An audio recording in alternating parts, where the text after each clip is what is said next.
إن الحمد لله نحمده ونستعينه ونستغفره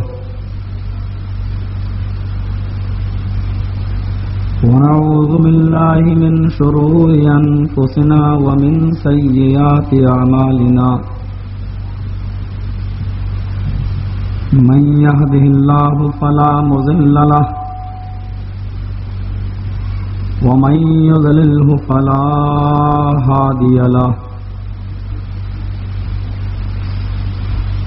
وأشهد أن لا إله إلا الله وحده لا شريك له وأشهد أن محمدا عبده ورسوله أما بعد فإن خير الحديث كتاب الله وخير الهدي هدي محمد صلى الله عليه وسلم وشر الأمور محدثاتها وكل محدثة بدعة وكل بدعة ضلالة وكل ضلالة في النار.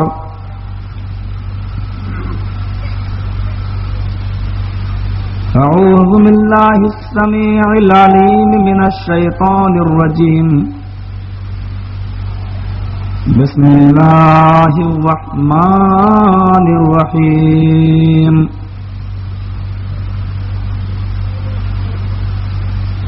لو أنزلنا هذا القرآن على جبل لرأيته خاشعا متصدعا من خشية الله وتلك الأمثال نضربها للناس لعلهم يتفكرون.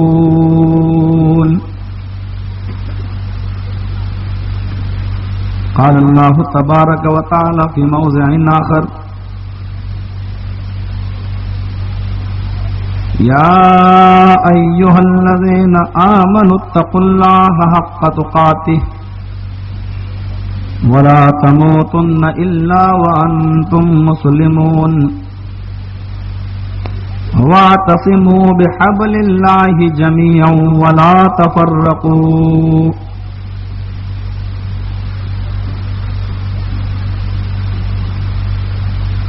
رب اشرح لي صدري ويسر لي أمري واحلل عقدة من لساني يفقهوا قولي رب زدني علما. آمين.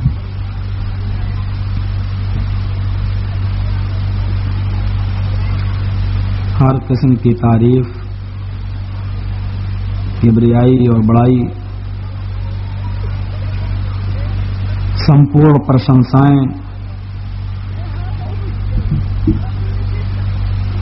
اس نیلے جگت کے سوامی کے لیے ہیں،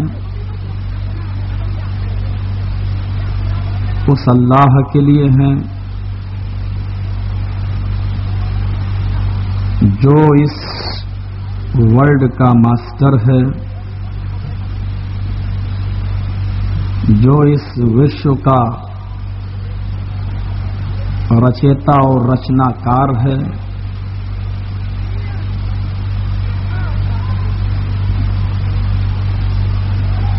جس نے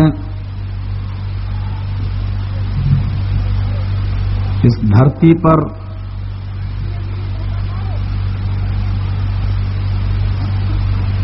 منشیہ کو پیدا کیا، انسان کو پیدا کیا اور اس کے ستیہ مارگ کے لیے،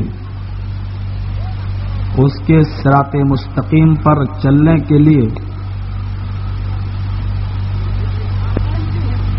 رشیوں کا، منیوں کا، پیغمبروں کا،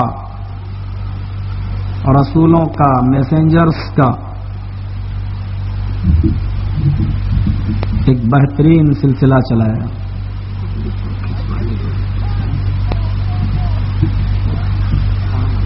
خطی پر اس اللہ رب العالمین نے، اس اللہ نے ہمیں اور آپ کو پیدا کیا اور ہم کو ستیہ مارگ پہ چلنے کے لیے رشیوں کا، منیوں کا، رسولوں کا، پیغمبروں کا ایک بہترین سلسلہ چلایا.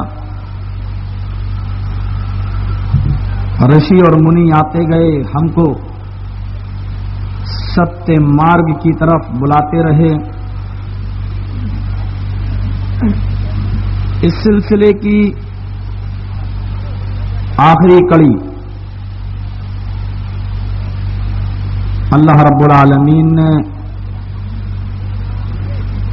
جناب محمد الرسول اللہ صلی اللہ علیہ وسلم کو بنایا. سمدرا دوت اربن بنا کر بھیجا, رحمت للعالمین بنا کر بھیجا, کرپالو اور دیاوان بنا کر بھیجا, اور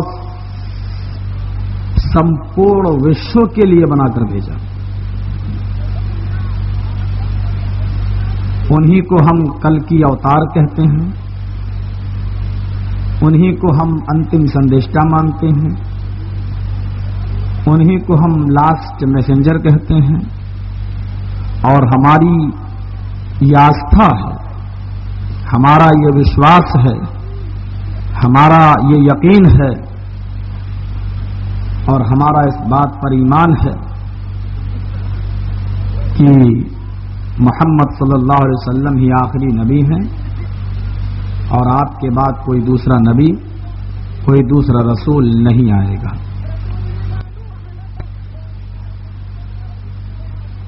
ویدوں سے,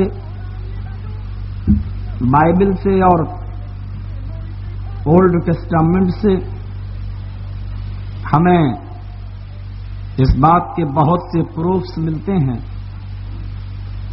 بہت سی ادہارنیں اور مثالیں ہمیں ملتی ہیں.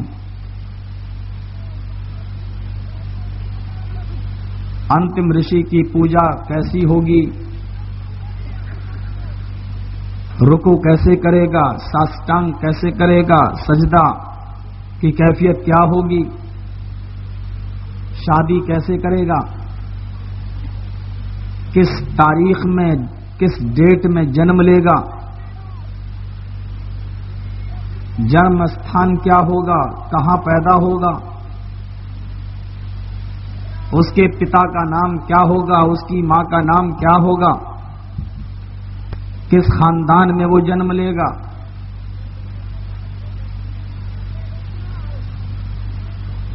اس کی اپما کس سے دی جائے, اس کا قد کیسا ہوگا, اس کی خوبصورتی کیسی ہوگی, اس کی بیویاں کتنی ہوں گی, اس کی سروپرتھم شکشا کیا ہوگی, سب سے پہلی تعلیم کیا ہوگی.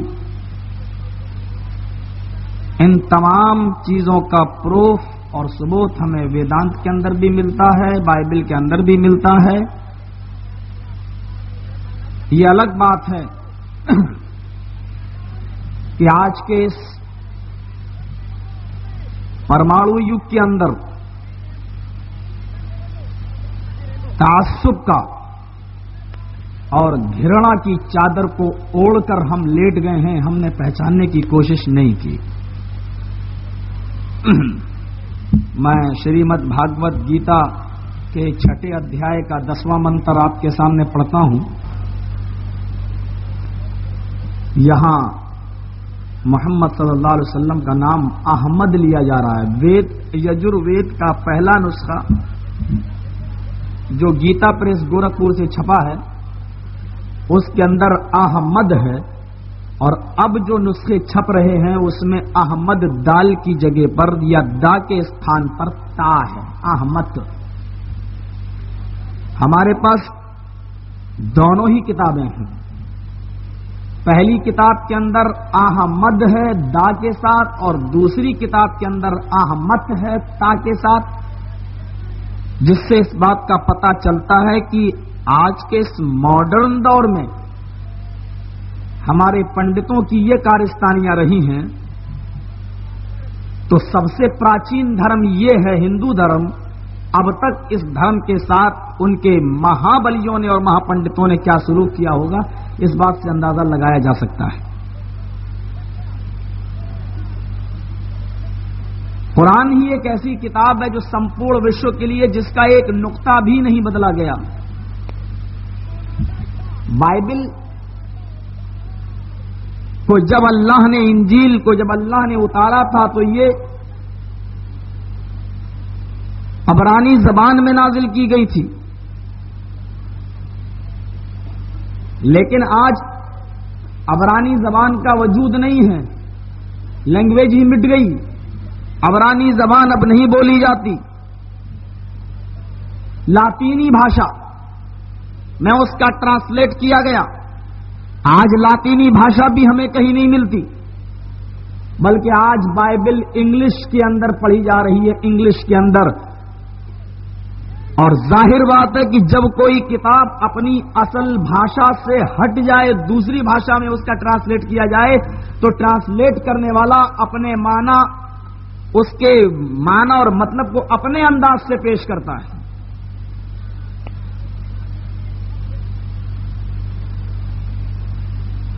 سنسکرت لینگویج اب کہیں بولی نہیں جاتی، الگ یہ بھاشا ہے، لیکن سنسکرت بھاشا بولنے والا اب کوئی ملک نہیں ہے کہ جہاں سنسکرت بھاشا بولی جا رہی ہو.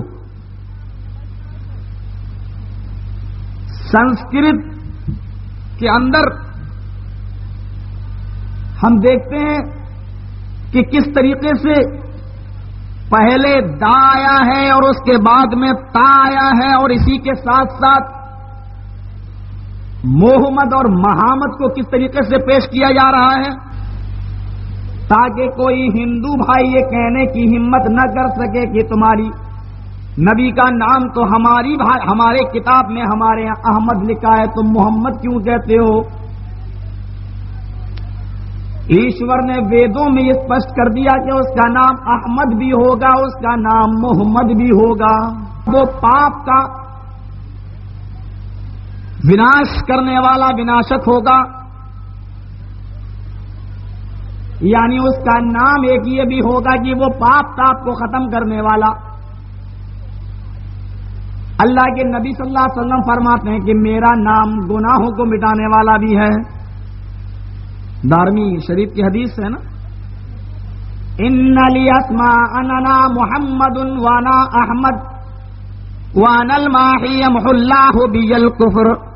میں محمد بھی ہوں، میرا نام احمد بھی ہے، وانا الماحی اور میرا نام ماہی، یمحو اللہ بی الکفر، ماہی مانی مٹانے والا، یمحو اللہ بی الکفر، اللہ میرے ذریعے کفر کو، ناستکتا کو مٹائے گا، ادھرمیت کو مٹائے گا. میں کفر اور ناستکتا کو مٹانے والا بھی ہوں، میں اندھکار کو ناش کرنے والا بھی ہوں.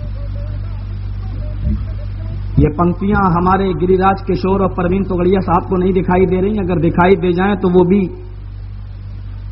آج بیچارے مجبور ہو جائیں ماننے پر. وہ یہ نہیں کہیں گے کہ قرآن کریم سے 50 آیتیں نکالو. آج کہہ رہے ہیں نا جہاد کے بارے میں جو آیتیں لکھی ہوئی ہیں ان کو نکالو. یہ ہمارے مسلمان بھائیوں کا قصور رہا ہے کہ ان کو جہاد کا معنی نہیں بتا پائے. جہاد کس کو کہتے ہیں ہمارے یہاں؟ جہاد کا معنی یہ نہیں ہے کہ کسی بلڈنگ میں لے جا کر ہوائی جہاز کو ٹکرا دو اور معصوم بچوں کی جان لے لو. جہاد اس کو نہیں کہتے کسی گھر میں گھس جاؤ اور اندھادھند گولیاں چلاؤ اور معصوم عورتوں اور معصوم بچوں کی جان لے لو. قرآن نے کہیں جہاد کا معنی یہ نہیں بتایا. قرآن نے کہا ان سے لڑو جو تم سے لڑنے کے لیے پہل کرتے ہیں. قرآن نے کہا اپنی جان اپنا مال بچانے کے لیے، اس کی حفاظت کے لیے ان سے لڑو جو تم سے لڑتے ہیں.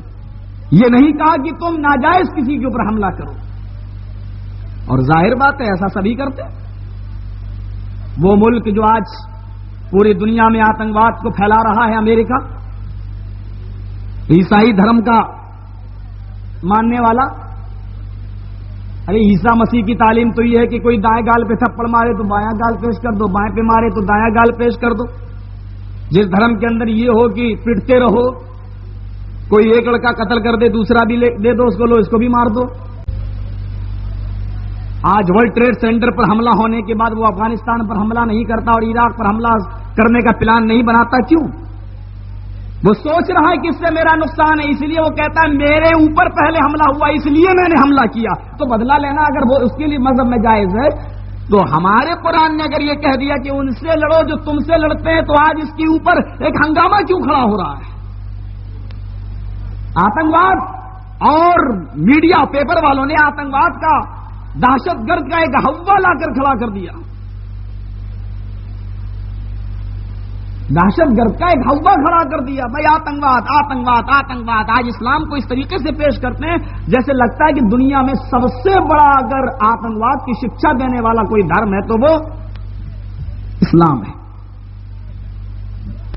ابھی ہمارے مولانا ہارون صاحب نے بتایا نا آپ کو اسلام کا معنی کیا ہوتا ہے، کہ سلم سے مشتق ہے. اسلام کا معنی ہوتا ہے سناتن دھرم. ہمارے دھرم کا نام اسلام ہے، یعنی سناتن دھرم ہے. سناتن کا معنی کیا ہوتا ہے؟ شانتی والا. سناتن کا معنی کیا ہوتا ہے؟ آسمان سے دھرتی تک سرکشت آنے والا دھرم. سناتن کے معنی شانتی والا دھرم. ہندو کسی دھرم کا نام ہی نہیں ہے. میری کیسٹ پرانی والی اٹھا کر دیکھ لیجئے گا، بہت بولا ہوں میں. ہندو کسی دھرم ہی کا نام نہیں ہے، بلکہ ہندو یہ سندھو شبد تھا پہلے. کیا تھا؟ سندھو. سندھ سے جب ہمارے ہندو بھائی آئے تو ان کا نام سندھ سے ہندو بنا، اور ہند کو بگاڑ کر انڈ بنا، انڈ، اور انڈیا، اور اسی سے انڈ سے انڈیا بن گیا. انڈیا یہ اس کی بگڑی ہوئی شکل ہے. سندھو سے ہند بنا اور ہندو سے انڈ، انڈ سے انڈیا بنا. یہ اس کی بگڑی ہوئی شکل ہے. ارے بھائی اس کا جنازہ ہی پڑھنا پڑے گا، اس کو ٹائٹ کرو.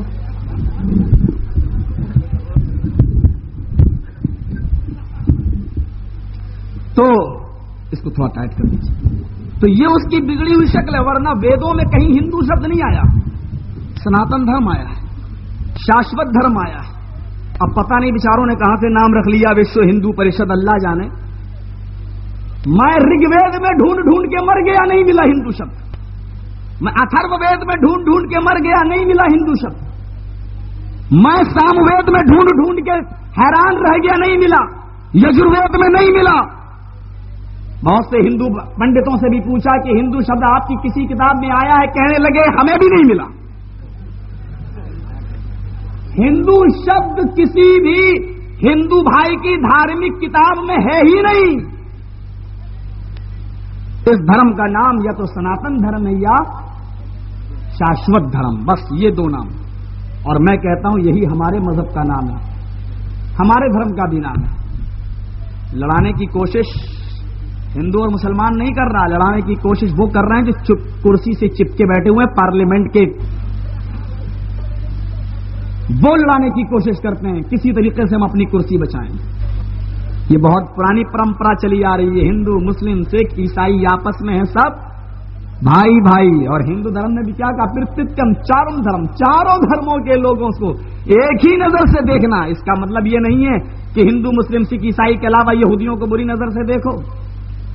مطلب یہ ہے کہ سارے دھرم والے، چار دھرم کا ذکر اس لیے کیا کہ لوگوں کو یہ پتا چل جائے کہ جب چار کے ساتھ ہمارا یہ سلوک ہے تو کوئی اور دوسرا ہمارا دشمن نہیں ہے، شترو نہیں ہے. سب کے ساتھ اچھا سلوک کرو، سب تمہارے بھائی ہیں. اسی لیے ہمارے یہاں پہلا نبی آدم، اور ہندو دھرم کی کتابوں میں جو ملتا ہے وہ ہے منو. کون ملتا ہے؟ منو. منو کی سنتان منش کہلاتی ہے اور آدم کی سنتان آدمی کہلاتی ہے. منو کی سنتان منشیہ کہلاتی ہے اور آدم کی سنتان آدمی کہلاتی ہے. ہم بھی پہلا آدم مانتے، آپ پہلا منو مانتے. منش کہو یا آدمی کہو، بات تو ایک ہی ہے. قرآن بڑے پیارے الفاظ میں شترتا کو میٹنے کی بات کرتے ہوئے کہتا ہے یا ایھا الناس انا خلقناکم من ذکر وانثى وجعلناکم شعوبا وقبائل لتعارفوا ان اکرمکم عند اللہ اتقاکم. اللہ نے یا ایھا الذین آمنوا نہیں کہا، یا ایھا المسلمون نہیں کہا، بلکہ اللہ نے یا ایھا الناس، ہائے سمپورن جگت کے مانو گڑ، ہائے ساری کائنات کے لوگوں، ہائے ہندو، ہائے مسلمان، ہائے سکھ، ہائے عیسائی، ہائے یہودی، ہائے جینی، ہائے عرب کے رہنے والے، آئے ورلڈ کے چپے چپے کے انسان، سب کو سمبودت کرتے ہوئے اللہ کہہ رہا ہے اِنَّا خَلَقْنَاكُم مِّن ذَكَرٍ وَأُنثَىٰ، تم سب ایک ہی باپ سے اور ایک ہی ماں سے پیدا کیے گئے ہو، ہم نے تم کو ایک ہی پتا سے اور ایک ہی ماتا سے جنم دیا ہے، تم سب کا پرم پتا ایک، تم سب کی ماں ایک۔ اِنَّا خَلَقْنَاكُم مِّن ذَكَرٍ وَأُنثَىٰ، تم سب کا پتا بھی ایک، تم سب کی ماں بھی ایک، تم سب منو کی سنتان ہو، تم سب آدم کے بیٹے ہو، تم سب ہیووتی کے گربھ سے پیدا ہوئے ہو، تم سب حوا کے پیٹ سے جنم لیے ہو، حوا کی سنتان ہو، حوا کے بیٹے ہو، آدم کے بیٹے ہو، منو کی سنتان ہو۔ تم میں کوئی برہمن نہیں، تم میں کوئی چھتری نہیں، تم میں کوئی ویش نہیں، تم میں کوئی ہریجن نہیں، شودر نہیں، تم میں کوئی انصاری نہیں، تم میں کوئی خان نہیں، تم میں کوئی پٹھان نہیں، تم میں کوئی ذات برادری نہیں۔ وَجَعَلْنَاكُمْ شُعُوبًا وَقَبَائِلَ، یہ ہم نے ذات و برادریاں اس لیے بنائی ہیں لِتَعَارَفُوا، تاکہ تم ایک دوسرے کو پہچان سکو۔ اس لیے نہیں کہ برہمن یہ کہیں کہ ہم چھتری سے اونچے، اس لیے نہیں کہ انصاری کہیں کہ ہم خان سے اونچے، اس لیے نہیں کہ خان کہے کہ ہم قریشی سے اونچے، اس لیے نہیں کہ چھتری کہے ہم ویش سے اونچے اور ویش کہے کہ ہم شودر سے اونچے، ایسا نہیں، بلکہ یہ چیزیں، یہ ڈپارٹمنٹ، یہ شعبے ہم نے اس لیے بنائے تاکہ تم ایک دوسرے کو پہچان سکو، ایک دوسرے کو پہچانو بس۔ ڈائنامائٹ کر دیا اس عقیدے کا۔ اسی لیے ہماری مسجدوں میں آپ دیکھ لو، مؤذن نے پکارا حی علی الصلاۃ، اذان دلی کی جامع مسجد کے مینارے پہ کھڑے ہو کے مؤذن نے دی، اذان کی آواز دلی کے شاہی امام احمد بخاری کے کانوں میں گئی، اس کے لیے بھی نماز کا وقت ہو گیا، اور مؤذن کی آواز اگر دلی کی سیڑھیوں کے نیچے بھکاری اور فقیروں کے کانوں میں گئی تو ان کے لیے بھی نماز کا یہی وقت ہو گیا۔ ایک ہی چٹائی لگی، ایک ہی مصلی بچھا ہوا ہے، امیر و غریب ایک لائن سے کھڑے ہوئے ہیں، اور اگر غریب کے پاس علم زیادہ ہے، امیر دولت مند ہے، ساہوکار ہے، چودھری ہے، لیکن قرآن کا علم اس کو نہیں، کہا گیا امیر تجھے اس غریب کے پیچھے نماز پڑھنا پڑے گی، غریب کو مصلی امامت پہ کھڑا کیا جائے گا۔ ساہوکار اور چودھری یہ نہیں کہہ سکتا کہ میں اس غریب کے پیچھے نماز نہیں پڑھوں گا، پڑھنا ہو پڑھ، لا اکراہ فی الدین، اسلام میں زبردستی نہیں، بہت سے راستے کھلے ہوئے ہیں، جہاں جانا چاہے چلا جاؤ۔ غور کیجئے گا، اسلام نے ڈائنامائٹ کر دیا ہے اس سارے عقیدوں کا، سارے بھائی چارے کے درمیان جو چیزیں خلل کر رہی ہیں ان کا نہیں۔ جو اسلام یہ کہتا ہو کہ سارے لوگ آپس میں بھائی بھائی ہیں، آج پھر غلط طریقے سے اسلام کو پیش کیوں کیا جا رہا ہے؟ میں ایک چیز آپ کو بتاؤں، اتھرو وید کے 35ویں کانڈ کے اندر، اتھرو وید کے 35ویں سوکت کے اندر، 35ویں سوکت کے اندر یہ لکھا ہوا ہے کہ انتم رشی جو انتم پستک لے کے آئے گا، اس پستک کا اوتار یعنی نبی جو ہوگا اور جس شہر میں آئے گا، ایشور اس پستک کے کارن اس شہر کے مقام کو بھی بدل دے گا، اور اس پستک کی وجہ سے اس پستک کے لانے والے کے مقام کو بھی بدل دے گا، اور اس پستک کی وجہ سے اس دیودوت کے مقام کو بھی بدل دے گا۔ آئیے ذرا ہم دیکھیں کہ اس پستک کی وجہ سے ایشور نے اس شہر کا مقام بدلا یا نہیں۔ ہم یہ دیکھتے ہیں کہ وہ پستک لانے والا رشی اس پستک کی وجہ سے اس کے مقام میں چینجنگ ہوئی یا نہیں۔ آئیے ہم دیکھتے ہیں کہ یہ پرشورام جو اس قرآن کو اس پستک کو لے کے آئے ان کے درجے میں بڑھوتری ہوئی یا نہیں؟ آئیے ذرا ہم اتھرو وید کے اس کانڈ کو سامنے رکھتے ہوئے پھر ہم ذرا نظر ڈالیں. ہمارا عقیدہ ہے قرآن مکہ میں نازل ہوا. کہاں اترا؟ مکہ میں بھی اترا، مدینہ میں بھی اترا، شروعات مکے سے ہوئی. ذرا غور کیجئے گا، مکہ اس سے پہلے کیا تھا؟ برائیوں کی جگہ. مکے کے اندر سب جانور ہی ہو چکے تھے. لڑکیوں کو لوگ زندہ دفن کرتے تھے، لڑکوں کو کاٹ ڈالتے تھے، سب جانور ہی ہو چکے تھے. قرآن جب اللہ نے مکے میں اتارا اس سے پہلے مکہ مکہ تھا، لیکن قرآن کی اترنے کی وجہ سے اللہ نے اس مکے کو مکہ نہیں رہنے دیا بلکہ اس کے مقام کو بڑھا دیا. کیا کہا؟ ام القری، ساری بستیوں کی ماں، سارے شہروں کی ماں. کس کو بنایا؟ مکہ کو ام القری. حیثیت بدل دی. اور قرآن اتھرو وید نے تو صرف 3 چیزیں بتائیں کہ وہ شہر کی حیثیت بدل جائے گی اس انتم پستک سے، اور اس کے لانے والے کی حیثیت بدل جائے گی، اور جو دیودوت لے کر اتریں گے اس دیودوت کی بھی حیثیت بدل جائے گی. لیکن ہم یہاں دیکھتے ہیں کہ یہاں حیثیتیں بہت چیزوں کی بدل رہی ہیں، سب کے مقام میں اضافہ ہو رہا ہے. ہندو بھائیوں کی کتابوں سے پوچھو کہ کیسی کتاب ہے، پورے چاروں وید اٹھا کر پوچھ ڈالو، کوئی وید جواب نہیں دے گا کہ یہ صحیح ہے یا یہ اچھی کتاب ہے. عیسائیوں کی بائبل دیکھو، پوچھو کہ بائبل کیسی کتاب ہے، جواب نہیں دے گی. تورات سے پوچھو، جواب نہیں ملے گا.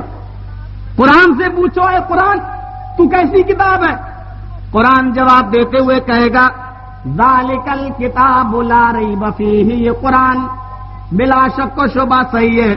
یہ قرآن نسندہ ایشور کی اور سے اوترت کیا گیا، اللہ کی طرف سے اتارا گیا ہے، اس کے اندر شک کرنے کی کوئی گنجائش نہیں.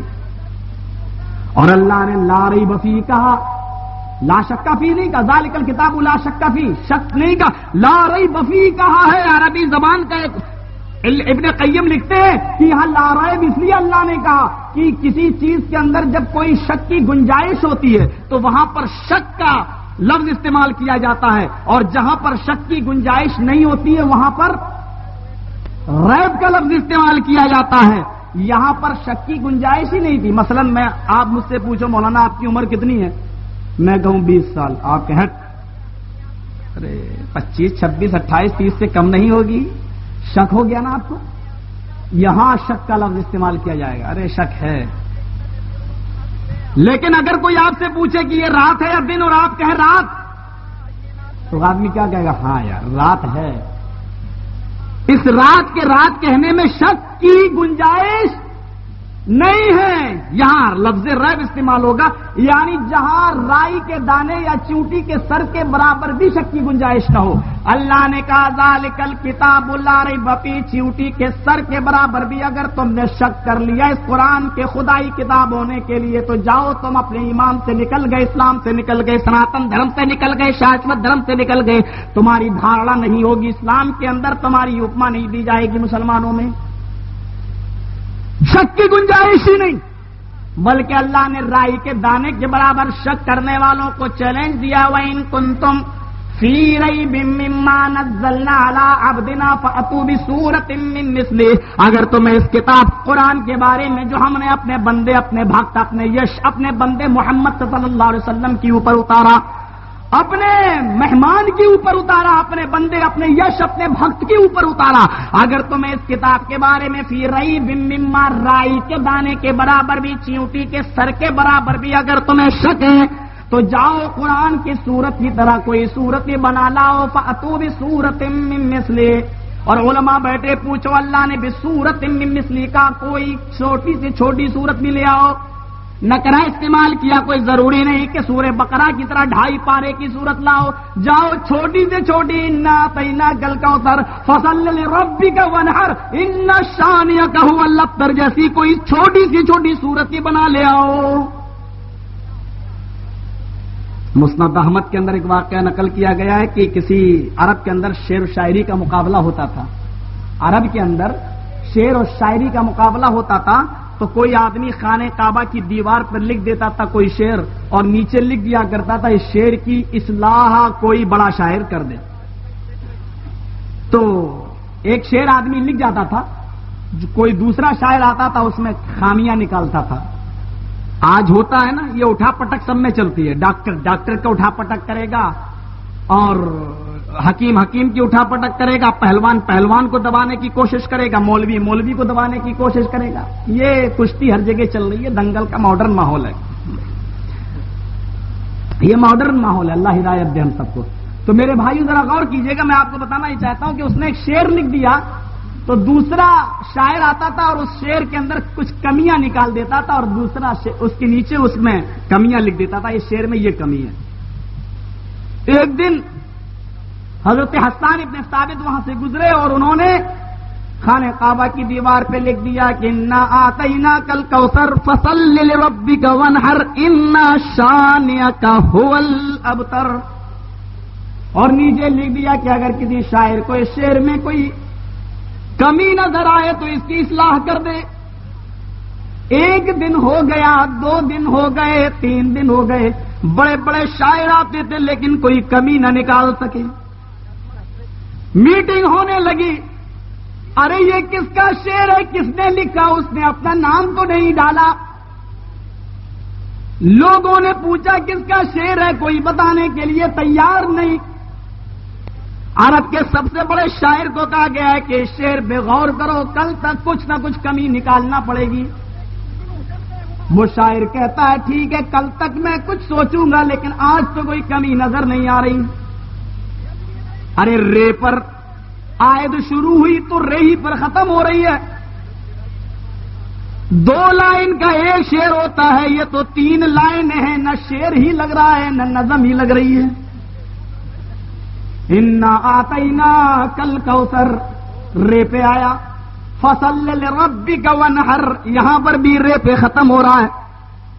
اگر اس کو شعر مان لیا جائے 2 لائن کا تو تیسری لائن کا کیا کریں, ان شانئک هو الابتر,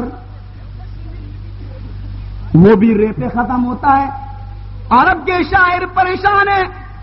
کسی نے کہا کہ اس میں کمیاں نکالو ورنہ لکھ دو کہ لکھنے والے کو اتنا انعام دیا جائے گا. سارے شاعروں کی میٹنگ ہوئی, سب سے بڑے شاعر نے اپنے ہاتھ میں لے لیا کہ اس شعر کے اندر میں تبدیلی کروں گا, میں اس میں اصلاح کروں گا. رات کی تاریکی میں آتا ہے, شعر کو غور سے پڑھتا ہے, کمیاں ڈھونڈتا ہے. جب کمیاں نہ ملی, لوگوں کے آنے کا ٹائم ہونے لگا, اس نے نیچے لکھ دیا اس شعر کے, اس قرآن کی آیات کے, انا آتیناک الکوثر فصل لربک وانحر ان شانئک هو الابتر. اس کے نیچے لکھ دیا ما ھذا کلام البشر. اس نے اس کے نیچے ہی لکھ ڈالا ما ھذا کلام البشر. انا آتیناک الکوثر فصل لربک وانحر ان شانئک هو الابتر. یہ شعر کسی انسان کا شعر ہو ہی نہیں سکتا. یہ باتیں کسی انسان کی ہو ہی نہیں سکتی. لیجیے صاحب وزن بھی بٹھا دیا اور اپنی عاجزی اور کمزوری بھی بتا دی کہ یہ کسی انسان کا کلام ہو ہی نہیں سکتا. پھر حسان ابن ثابت نے اقرار کیا کہ واقعی یہ میرا شعر نہیں. کہا کس کا ہے, کہا محمد الرسول اللہ کا. وہ لوگوں نے کھڑے ہو کر اعلان کر دیا محمد کا ہو ہی نہیں سکتا. کہا وہ کیوں؟ کہنے لگے کہ اے حسان تو کچھ پڑھا لکھا ہے لیکن محمد کو تو ہم بچپن سے جانتے ہیں, پیدا ہوا تھا تو امی, 6 سال کا ہوا پیدا ہوا تو امی, اور پیدا ہوا تو یتیم, باپ کا انتقال ہو گیا. 6 سال کا ہوا ماں بھی چلی گئی, 8 سال کا ہوا دادا بھی چھوڑ کے چلے گئے. اس کو تو کوئی پڑھانے والا نہ ملا, یہ تو کہیں مدرسے میں نہیں پڑھا, کوئی اسکول میں نہیں پڑھا. پھر تو جیسا پڑھا لکھا نہیں بنا سکتا تو محمد جیسا ان پڑھا آدمی کہاں سے یہ شعر بنا لے گا؟ مسند احمد کا واقعہ ہے، کئی شاعروں نے جب یہ دیکھا کہ محمد الرسول اللہ کا بھی بنایا ہوا یہ کلام نہیں بلکہ تنزیل من الرحمن الرحیم، یہ اللہ رب العالمین کی طرف سے اور رحمان الرحیم کی طرف سے نازل کیا ہوا کلام ہے، تو کئی شاعر اسی جگہ پر اٹھ کر کھڑے ہو کر چیخنے لگے اشہد ان لا الہ الا اللہ واشہد ان محمدا عبدہ ورسولہ۔ آج بھی ایک بھی آیت نہیں بدلی گئی، کہیں دال اور کہیں تا، یہ ہمارے ویدوں میں تو ہو چکا، گیتا بھی بدل گئی، اور رامائنوں میں تو پوچھو مت، والمیکی رامائن کچھ اور کہتی ہے اور تلسی داس جی کی رام چرت مانس رامائن کچھ اور کہتی ہے، دونوں میں زمین و آسمان کا انتر، دونوں میں فرق۔ اب یہاں پر آپ غور کیجئے کہ قرآن جس کا ایک نقطہ بھی نہیں بدلا گیا، 50 آیتیں بدلنے کی بات کرتے ہیں ہمارے وشو ہندو پریشد کے لوگ، پتہ نہیں اس قرآن سے ان کو کون سی دشمنی ہے۔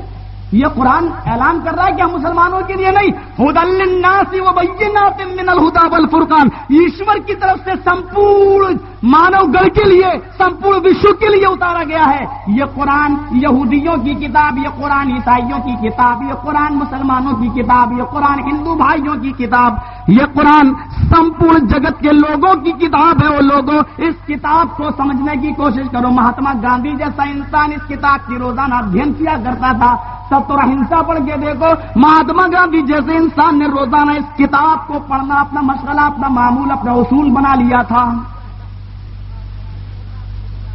آج قرآن کریم حیثیتیں دیکھیے کیسے بدلتا ہے۔ مکے میں اللہ نے قرآن کو نازل کیا، اللہ نے مکہ کو شہر کی حیثیت کو بدل دیا۔ ہندو بھائیوں، میں بہت جلدی بتانے والا ہوں کہ اسلام امن و شانتی کا مذہب اور محمد رسول اللہ صلی اللہ علیہ وسلم شانتی پریہ نبی تھے۔ آپ نے آتنکواد کی شکشا نہیں دی۔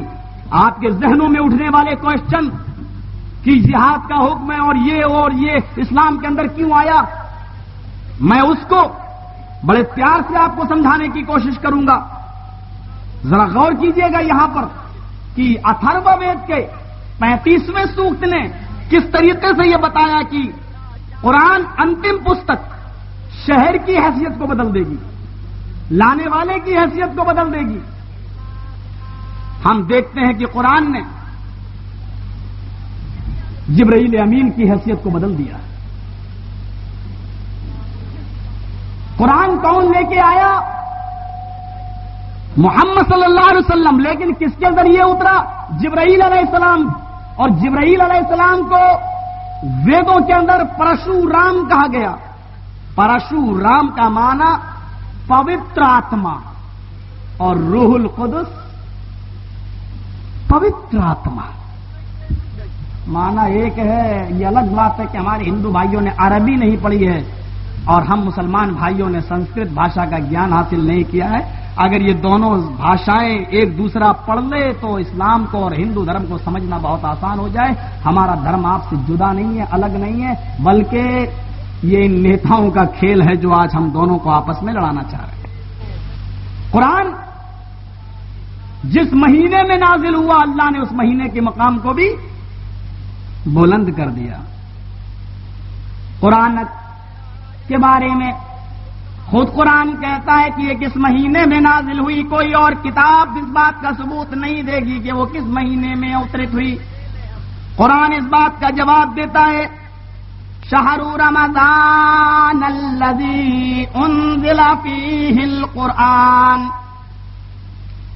رمضان کا مہینہ وہ بابرکت مہینہ ہے جس مہینے کے اندر اللہ نے اس پوتر وانی کو، ایشوانی کو اترت کیا، اتارا، قرآن کو نازل کیا۔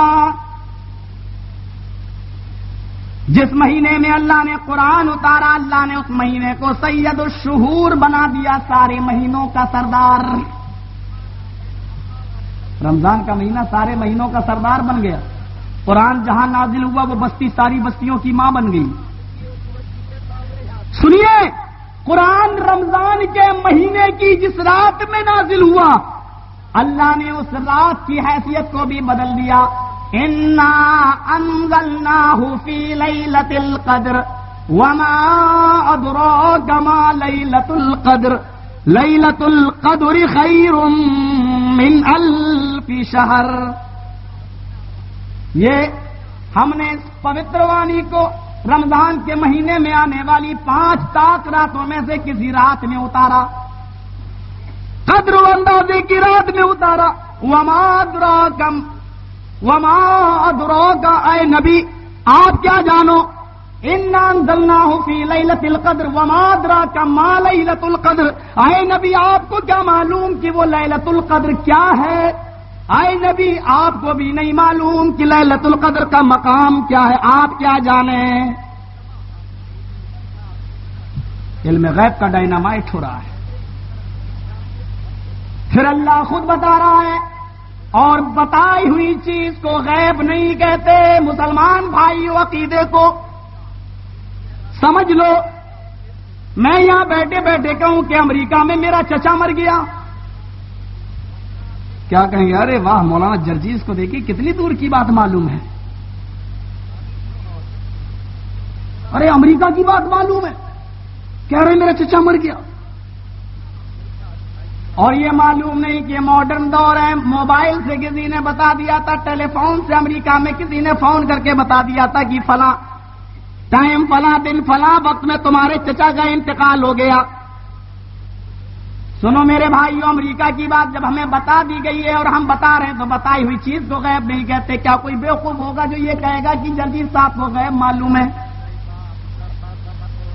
امریکہ کی بات بتا رہے ہیں، سعودیہ کی بات بتا رہے ہیں، کیوں نہیں غیب کہا جائے گا؟ اس لیے کہ ہم کو بتا دیا گیا.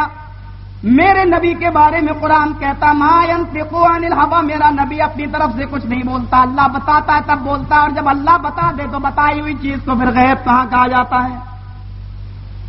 ان لوگوں فیصلہ کرنا تمہارا کام ہے. یا تو یہ کہو کہ اللہ نے نہیں بتایا، بغیر بتائے اللہ کے نبی نے بتایا، اور بغیر بتائے نبی نے بتایا ہی نہیں ہے، اس کو تو تم بھی مانتے ہو. اور جب بتا دیا تو پھر غیب کہاں رہا؟ مطلع کر دیا تو پھر غیب کہاں رہا؟ سوچ سمجھ کر انشاءاللہ جواب دو گے میرے بھائیو. آؤ پھر اللہ کیا کہتا ہے؟ وما ادراک ما لیلۃ القدر لیلۃ القدر خیر من الف شہر.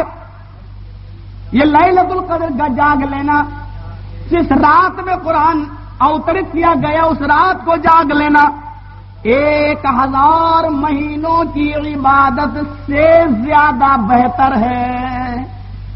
1000 مہینوں کی عبادت سے زیادہ بہتر. اللہ نے اس رات کو بھی ساری راتوں کا سردار بنا دیا. یہ قرآن محمد رسول اللہ پر نازل کیا گیا. اللہ محمد رسول اللہ صلی اللہ علیہ وسلم سے پہلے جو نبی بھیجتا تھا وہ سمپورن وشو کے لیے نہیں آتے تھے. کوئی اپنے قوم کے لیے، کوئی اپنے قبیلے کے لیے، کوئی اپنے محلے میں، کوئی اپنے ملک میں، بس اس سے زیادہ کہیں نہیں. لیکن اللہ نے جب قرآن کو محمد رسول اللہ پہ نازل کیا تو اللہ نے فرمایا وما ارسلناک الا رحمۃ للعالمین. او میرے حبیب، او میرے نبی، میں نے آپ کو ایک قوم اور ایک قبیلے کے لیے نہیں، رحمت للعالمین، پورے وشو کے لیے رحمت بنا کر بھیجا، ساری کائنات کے لیے کرپالو و دیاوان بنا کر بھیجا. چونکہ میری کتاب ساری وشو کے لیے، سارے وشو کے لیے، کتاب لانے والا نبی بھی سارے وشو کے لیے. حیثیت دیکھیے، کتاب کون لے کے آیا؟ جناب محمد رسول اللہ صلی اللہ علیہ وسلم. اللہ نے حیثیت و مقام کو بڑھا دیا.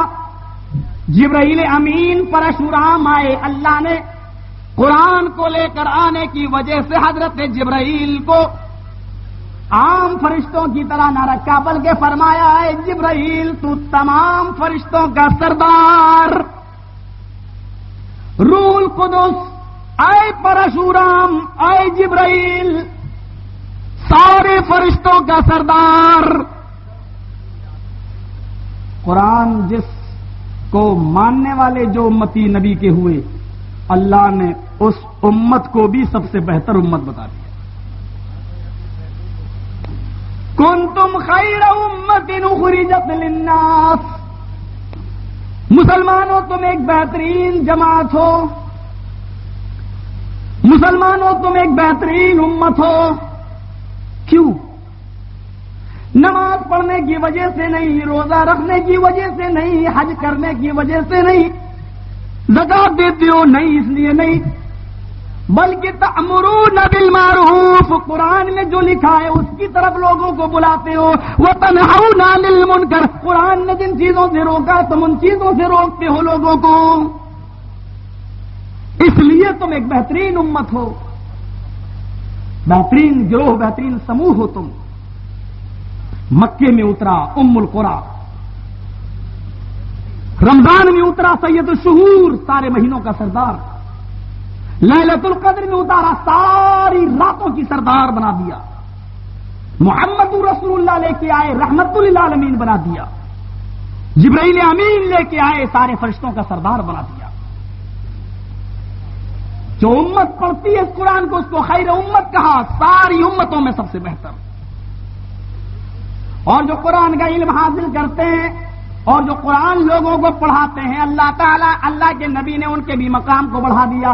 خیرکم من تعلم القرآن وعلمہ، تم میں سب سے بہتر وہ ہے جو قرآن کو خود سیکھتے ہیں اور دوسروں کو سکھاتے ہیں۔ سیکھنے والا بھی سب سے بہتر اور سکھانے والا بھی سب سے بہتر، یہ قرآن نے اعجاز بخشا ہے سمپورن وشو کے لیے۔ کوئی ایک کتاب جو اب تک اس کا نقطہ نہ بدلا ہو، یہ تو ایک چھوٹی سی ہوا ہے مسلمانوں جس سے تم ڈر رہے ہو۔ اور یہ صاحب اشوک سنگل صاحب کہہ رہے ہیں کہ کیا 50 آیتیں نکال دو، ایسا لگتا ہے جیسے رام راج کی جگہ باپ راج قائم کرنا چاہتے ہیں لوگ۔ نکال دو، کیوں؟ ڈر کیا ہے؟ تو اس میں جہاد کی شکشا ہے، جہاد کے بارے میں۔ جہاد کی ہمارے یہاں وہی پریبھاشا ہے جو آپ کے یہاں دھرم یدھ کہا جاتا ہے۔ ہمارے یہاں جہاد اسی کو کہا جاتا ہے جو آپ کے یہاں 5 پانڈو نے 100 کورو کے خلاف ورد میں کیا تھا۔ وہ 100 کورو کون تھے؟ ناستک تھے، دہریہ تھے، ظالم تھے۔ 5 پانڈو کون تھے؟ نیک تھے، اچھے تھے۔ اور کرشن بھگوان نے کس کا ساتھ دیا تھا؟ 5 پانڈو کا ساتھ دیا تھا، 100 کورو کا ساتھ نہیں دیا تھا۔ دیکھیے شریمد بھاگوت گیتا، 5 پانڈو کا ساتھ دیا اور وجے ہوئی 5 پانڈو کو، 100 کورو ہارے۔ ہمارے یہاں 313 ناستک، 313 مسلمان تھے اور 1000 ناستک کافر۔ یہ 313 مجبور، بے کس، بے بس۔ تیر تھی تو تلوار نہیں، تلوار تھا تو ڈھال نہیں، گھوڑا تھا تو زین نہیں۔ بوڑھے بچے مرد کو جب جوڑا گیا تب 313 اور وہاں 1000 صرف نوجوان۔ اور محمد رسول اللہ نے کس کا ساتھ دیا؟ 313 کا، 1000 کا نہیں۔ پھر کیا بات ہے کہ آج جہاد کو کی پریبھاشا وہ نہیں کی جاتی ہے جو پانڈو اور کورو کے ساتھ شری کرشن کی جاتی ہے۔ اگر محمد رسول اللہ سوئم یدھ کیے تھے تو کرشن جی نے بھی تو 5 پانڈو کے ساتھ یدھ کیا تھا۔ آج یہ آئینہ لوگوں کو کیوں نہیں دکھایا جا رہا ہے؟ اگر محمد رسول اللہ نے تلوار اٹھائی تھی تو میرے بھائیوں ہنومان اور لکشمن کو بھی تو بھیجا گیا تھا سیتا جی کو لینے کے لیے۔ شری لنکا کی دھرتی کے اوپر جو ایک یدھ ہوتا ہے، اور راوڑ جب اٹھا کے لے گیا رام چندر جی کے موقع کو پا کر، جب یہ 14 سال کا بنواس کرنے کے لیے جا رہے تھے اور اس موقع پر اچھا فائدہ اٹھا کر راوڑ لے کے چلا گیا۔ میں آپ کو بتانا چاہتا ہوں کہ دھرم یدھ ہمارے یہاں کیا ہے۔ سی آئی ڈی والا بیچارہ گورکھپور میں کہنے لگا، مولوی صاحب اسامہ بن لادن کے بارے میں آپ کا کیا خیال ہے؟ سوال بڑے عجیب ہوتے ہیں ہمارے سی آئی ڈی والوں سے۔ کہتا ہے مولوی صاحب آپ کا لادن کے بارے میں کیا خیال ہے؟ ہم نے کہا وہ میرا چچا لگتا ہے، میں اس کا بھتیجا ہوں۔ کہا رہے یہ کیسے ہو سکتا ہے؟ ہم نے کہا کیوں نہیں ہو سکتا ہے؟ کہ وہ سعودیہ میں پیدا ہوا ہے، تم بھارت میں پیدا ہوئے ہو، وہ عربی بولتا ہے، تم اردو بولتے ہو۔ پھر ہم نے کہا جب جانتے تھے تو پھر پوچھا کیوں؟ کہنے لگا نہیں میں معلوم کرنا چاہتا ہوں اور مسلمان لوگ بڑی تعریف کر رہے ہیں آپ۔ ہم نے کہا مجھے کچھ نہیں معلوم، یہ سوال کرنا ہو تو اٹل بہاری سے کرو، ایڈوانی سے کرو، ان کے انڈر ورلڈ سے تعلقات ہوتے ہیں، ان کو زیادہ معلومات ہے۔ CID والا کہنے لگا کہ کامن لا، سول لا سب کے لیے اگر ہو جائے برابر والا قانون تو اس میں آپ کو کیا اعتراض ہے؟ ہم نے کہا کوئی اعتراض نہیں. ہم نے کہا اس سے مطلب کیا ہے؟ کہ سب کو ایک بیوی رکھنے کی اجازت. ہم نے کہا بڑی اچھی بات ہے. کہ مسلمان 2 3 شادیاں کرتے ہیں وہ، ہم نے کہا اس کی سزا بنائیے. سب کے لیے قانون تو پہلے پاس کرو، کہ اگر قانون پاس ہو جائے پھر ہم نے کہا تو پھر ہم اس کے مانیں گے قانون کا. پھر بھی 2 3 شادی کر لیں مسلمان تو ہم نے کہا حکومت جو سزا دینا چاہے دے. کہا یہ آپ کہہ رہے ہیں اور لوگ؟ ہم نے کہا پورے ہندوستان میں ہم سب کو سمجھا لیں گے. ہم نے کہا اس سب کے لیے قانون ہونا چاہیے، سب کو ایک بیوی رکھنا چاہیے. بولا ہاں. ہم نے کہا جو 2 رکھے اس کو سزا ملنی چاہیے. کہا ہاں. ہم نے کہا اٹل بہاری جی 74 سال کے ہو گئے ابھی تک کنوارے ہیں. سوال یہ ہے کہ کامن لا سول لا سب کے لیے ہے تو ہمارے لیے بھی. بھائی جب 2 بیوی رکھنے والا اگر مجرم ہو سکتا ہے تو ایک بھی بیوی جس کی نہ ہو تو؟ اگر اٹل بہاری جی کی 2 بیوی ہوتی یا کم سے کم 1 ہوتی، 4 5 لڑکے پیدا ہوتے تو آج کم سے کم ہو سکتا اسامہ بن لادن سے بڑا ہوتا، اس کا کم سے کم ختم تو کرتا. سب سے بڑے مجرم یہ ہیں جو ایک بیٹے کے بھی باپ نہیں ہے. اب بتاؤ مسعود اظہر کو کون ختم کرے گا؟ بتاؤ جیش محمد کا کون خاتمہ کرے گا؟ نیتا لوگ تو شادی نہیں کر رہے ہیں. ہائے رام، کنواروں کا ہے زمانہ. UP میں مایاوتی جی کنواری، ہمارے دیش کا پردھان منتری کنوارا، راشٹرپتی بھی لے لو APJ عبد الکلام وہ بھی صاحب کنوارا، مدراس کی لے لو تمل ناڈو کی مکھ منتری جے للتا وہ بھی کنواری. کیا ہوگا اس بھارت کا؟ یہ فوج کہاں سے آئے گی؟ غور کیجئے گا میرے بھائیوں. آج میڈیا کتنی غلط رپورٹ پیش کر رہی ہے. اسلام آتنکواد، آتنکواد، آتنکواد. اسلام کا معنی ہی ہوتا ہے شانتی والا، اور اسلام لانے والا نبی ہے رحمت للعالمین. اور رحمت للعالمین کا معنی صرف مکے والوں پر نہیں، سارے وشو کے اوپر رحمت بن کر آنے والا، کرپالو اور دیوان بن کے آنے والا. کیا آپ نے نہیں سنا؟ اس یہودی کے گلے میں، یہودی نے محمد رسول اللہ کے گلے میں پھندا ڈال دیا. کون تھا؟ یہودی تھا. مروڑنے لگا.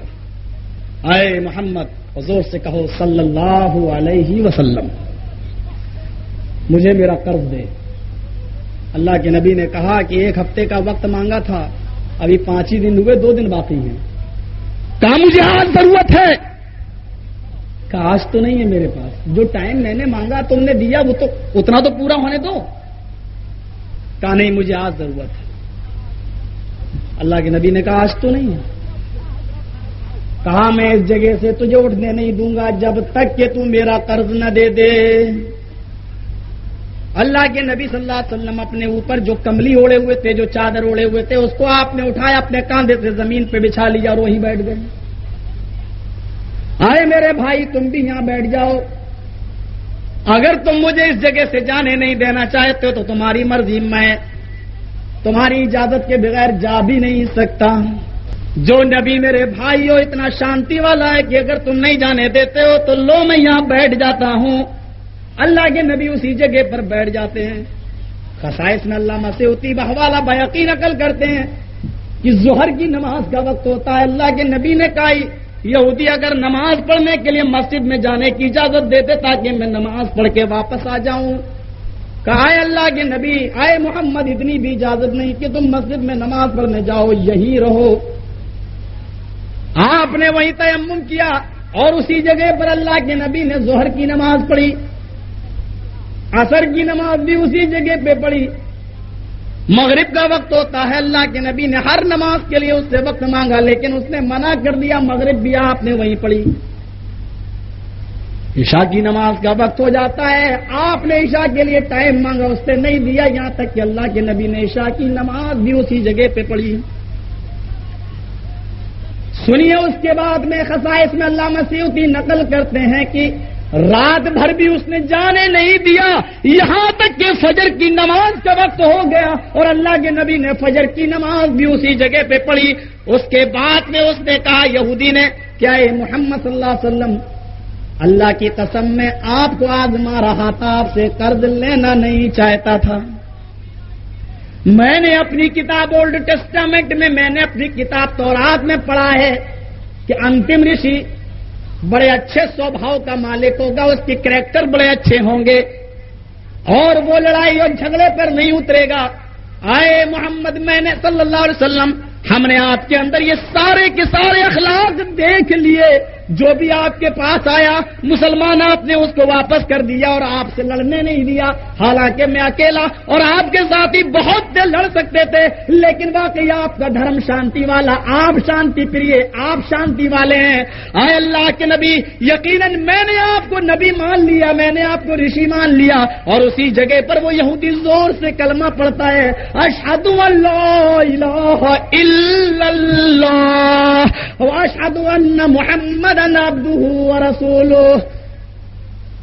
امام بیہقی لکھتے ہیں کہ فاسلم الیہودی واہل بیتی، یہودی بھی اسلام لایا جب اپنے گھر پہ گیا اور گھر والوں کے سامنے محمد رسول اللہ کا اخلاق پیش کیا تو پورا کا پورا اس کا گھر والے مسلمان ہو گئے۔ شانتی پریہ تھے اور شانتی کو استھاپت بھی کرتے تھے۔ اب ہمیں میڈیا والوں، تمہارا دھرم سچا ہوگا تو تم سچی بات لکھو گے، تمہارا دھرم جھوٹا ہوگا تو جھوٹی بات لکھو گے۔ پیپروں میں پڑھتا ہوں، آنکھوں سے آنسو آتے ہیں، کس طریقے سے آج اسلام کا غلط پرچار کیا جا رہا ہے۔ قرآن ساری کائنات کے لوگوں کے لیے ہدایت بن کے آیا اور اس نے لوگوں کے ضمیروں کو بدلا۔ بھوپال کی دھرتی پر آج بھی ایک ڈاکٹر رہتے ہیں، ان کا نام ہے ڈاکٹر شیو شکتی سروپ۔ آج ان کا نام اسلام الحق ہے، MBBS MS ڈاکٹر، امریکہ سے ڈگری لے کے آیا۔ جب اس ڈاکٹر نے قرآن کی اسٹڈی کی، قرآن کو پڑھا، قرآن کو پڑھ کر اسلام لے آتا ہے۔ اس نے کہا کہ بھارت کے مسلمان کیسے ہیں مجھے یہ نہیں دیکھنا، بلکہ ان مسلمانوں کی کتاب قرآن کیسا ہے مجھے یہ دیکھنا ہے۔ جب اس نے قرآن کی اسٹڈی کی، قرآن میں غور و فکر کیا، قرآن میں کا ادھین کیا، تو اس نے اسلام قبول کر لیا۔ اس نے اپنی بیوی کے سامنے اسلام پیش کیا، اس کی وائف نے بھی اسلام ایکسپٹ کر لیا۔ اس نے اپنی بیٹی کے سامنے اسلام کو رکھا، اس کی بیٹی نے بھی اسلام قبول کر لیا۔ آج ڈاکٹر شیو شکتی سروپ کا نام اسلام الحق ہے اور ان کی بیوی کا نام خدیجہ اور ان کی بیٹی کا نام عائشہ ہے۔ ان سے انٹرویو لیا گیا، ان سے پوچھا گیا کہ اسلام لانے کے بعد تم اپنے آپ کو کیسا پرتیت کر رہے ہو، کیسا محسوس کر رہے ہو۔ ان کا انٹرویو انڈیا ٹوڈے میں نکلا، ان کا انٹرویو راشٹریہ سہارا میں نکلا، ان کا انٹرویو ٹیلی ویژن کے اسٹار نیوز چینل پر دیا گیا۔ انہوں نے کہا کہ اسلام سویکار کرنے کے بعد میں اپنے آپ کو کیسا محسوس کر رہا ہوں۔ اگر مجھے ساری دنیا کا دھن، ساری دنیا کی دولت دے دی جاتی تو میں اتنا سکھی نہ ہوتا جتنا اسلام لانے کے بعد میں اپنے آپ کو سکھی محسوس کر رہا ہوں۔ یہ ان کا پہلا جواب تھا۔ پھر ان سے سوال کیا گیا کہ آپ کو اسلام لانے کے لیے کس نے مجبور کیا؟ اس نے کہا کہ بھارت میں کون مجبور کر سکتا ہے مجھے؟ یہ سوتنترتا ہے، یہاں آزادی ہے، یہاں کون مجبور کر سکتا ہے مجھے؟ اس نے کہا کہ ہمارے پاس جو مسلمان آتے تھے ان کے پاس تو خود اتنی کم تعلیم ہوتی تھی کہ وہ خود اپنے مذہب کے بارے میں نہیں جانتے تھے، مجھے میرے سامنے اسلام کیا پیش کرتے۔ میں خود انگلش میں قرآن کی اسٹڈی کرتا ہوں، پڑھتا ہوں، اور میں اپنی مرضی سے اسلام لایا۔ سنو، میرے اوپر کسی مسلمان نے کھنجر نہیں رکھا، بندوق نہیں رکھی، پستول نہیں رکھی، بلکہ محمد رسول اللہ صلی اللہ علیہ وسلم کی جیونی، آپ کا اللہ کی لائف، آپ کی حیات، آپ کی زندگی کو میں نے اپنے سامنے رکھا۔ لوگوں نے جو محمد رسول اللہ کے بارے میں بتایا، میں نے محمد رسول اللہ صلی اللہ علیہ وسلم کو اس سے بالکل الگ پایا، اور میں نے یہ احساس کیا کہ اگر محمد کی جیونی کو، محمد صلی اللہ علیہ وسلم کی لائف کو اگر کوئی اپنی زندگی میں نبھا لے تو کبھی بھی وہ رسوا نہیں ہو سکتا، کبھی بھی وہ ذلیل نہیں ہو سکتا۔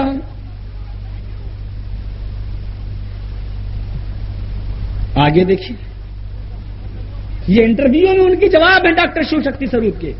اب تو قانون بنوانے والے ہیں بیچارے کہ کوئی دھرم بھی نہیں بدل سکتا.